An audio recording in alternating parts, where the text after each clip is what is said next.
उपराष्ट्रपति जगदीप धनखड़ ने सोमवार को अपने पद से इस्तीफा दे दिया है। उन्होंने स्वास्थ्य कारणों का हवाला दिया है। उन्होंने राष्ट्रपति द्रौपदी मुर्मू को लिखे पत्र में तत्काल प्रभाव से इस्तीफा देने की बात कही।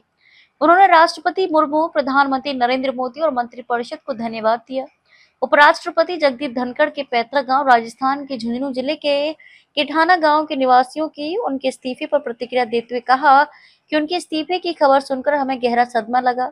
ये भी सच है कि मार्च में उनकी एंजियोप्लास्टी हुई थी। पिछले महीने जब वे उत्तराखंड गए थे तो वहां भी उनकी तबीयत बिगड़ गई थी। 2022 में जब वे उपराष्ट्रपति बने तो गांव में खुशी का माहौल था कि किठाना के एक किसान का बेटा देश का उपराष्ट्रपति बना। उन्होंने स्कूल और गौशाला को भी भरपूर आर्थिक सहयोग दिया है। गांव और आसपास के सभी लोग उनके अच्छे स्वास्थ्य की कामना कर रहे हैं। वे जल्द स्वस्थ भी हों। पता चला कि उपराष्ट्रपति जी ने स्वास्थ्य के कारण इस्तीफा दे दिया तो एकदम से बड़े हम तो नर्वस स्तंभ रह गए। लेकिन ये भी सही बात है कि उनका मार्च में हार्ट का एक छल्ला डला था।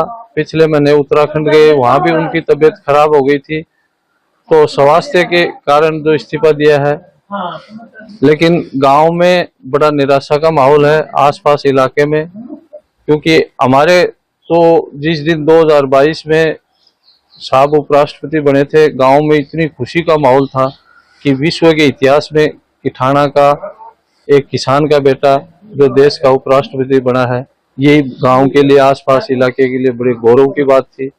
गांव में 8 सितंबर 2022 को जिस स्कूल में साहब बचपन में पढ़े थे, उसी के नए भवन के शिलान्यास के लिए आमंत्रित किया था। वो आए थे। उस टाइम गांव के विकास के बारे में बहुत सारी हमने मांग की थी। तो आज हमारे गांव में राजकीय महाविद्यालय चालू हो गया है, इंडोर हॉल स्टेडियम चालू हो गया है, आयुर्वेदिक औषधालय जिसको आयुर्वेदिक पंचकर्म में कर्मोन्नत करा के उसके भवन का निर्माण उनकी धर्मपत्नी डॉक्टर सुदेश जी धनखड़ अपने निजी पैसों से करवा रहे हैं। स्कूल और गौशाला में भी बहुत सारा उनका आर्थिक सहयोग रहा है। थोड़े दिन पहले साहब ने इसी इलाके के लिए एक बड़ी मांग की थी कि राष्ट्रीय राजमार्ग यहाँ से बने, उसका भी थोड़े दिन में काम चालू हो जाएगा। शेखावाटी एरिया में पानी की समस्या है, उसके लिए भी साहब ने बड़ा प्रयास किया। उनकी इच्छा थी, कोशिश है कि हमारे यहाँ शेखावाटी में यमुना का पानी आए पीने के लिए और सिंचाई के लिए, उसके लिए भी वो हमेशा प्रयासरत रहे। गांव में सभी लोग मन्नत मांग रहे हैं आसपास इलाके में कि उनका स्वास्थ्य सही हो, वो भी शीघ्र ही स्वस्थ रहे और उनका गांव में आसपास इलाके में उनका स्नेह और प्यार सभी पे बना रहे।